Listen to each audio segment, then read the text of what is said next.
So if you were to put that into modern day, or if suppose I was up here telling you about, saying to you, for example, there's somebody here in the parish now. I have nobody in mind, so don't be trying to put it on somebody. There's somebody here in the parish, and he comes to Mass every day, but he's not an honest person. He's engaged in a lot of spurious activities or questionable activities.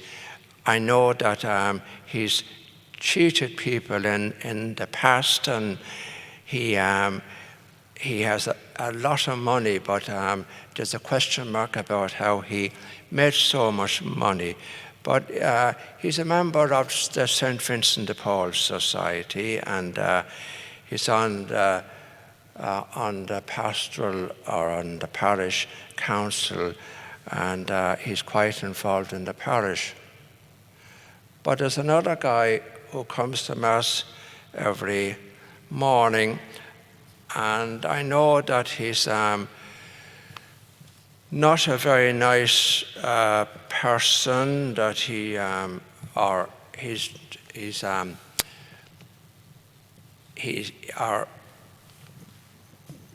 now I got this mixed up for a minute. I got to go back and think and readjust a little bit.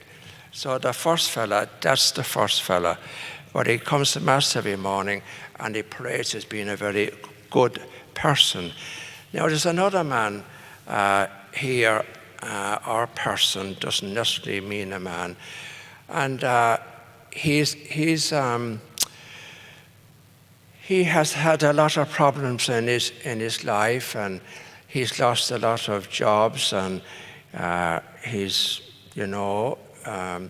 not very successful, and he's in many ways he's a loser, but he's a lot closer to God than the other fella who comes to Mass every day. You'll be wondering where I was coming from, and I'm beginning to wonder where I'm coming from myself at the moment, and how this is going to come to a conclusion.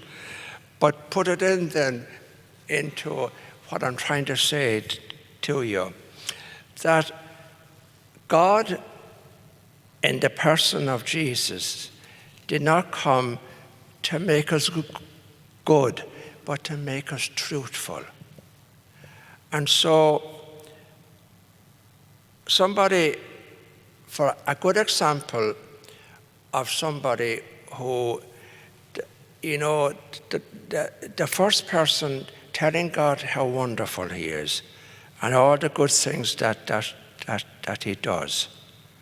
And he's attributing them all to himself. How good I have been. I'm a very good person. And there's a lot of people like that. And the other person, we say a recovering alcoholic or recovering from any addiction, what's the difference? The recovering person is truthful.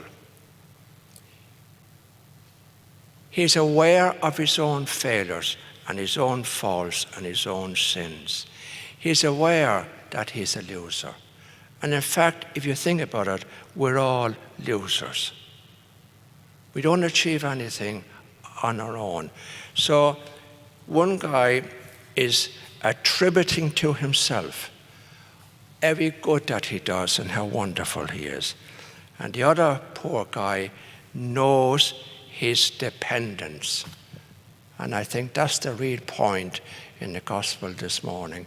He knows his dependence on God, his dependence on the Lord. And it's not about being good, but it's been about being prepared to surrender.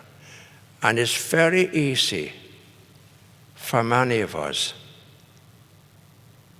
who would think we're good to be just like that Pharisee in the gospel this morning. But the more we become aware of our own failings, of our own faults, the nearer we come to who God wants us to be. God is more interested in us being truthful rather than being good.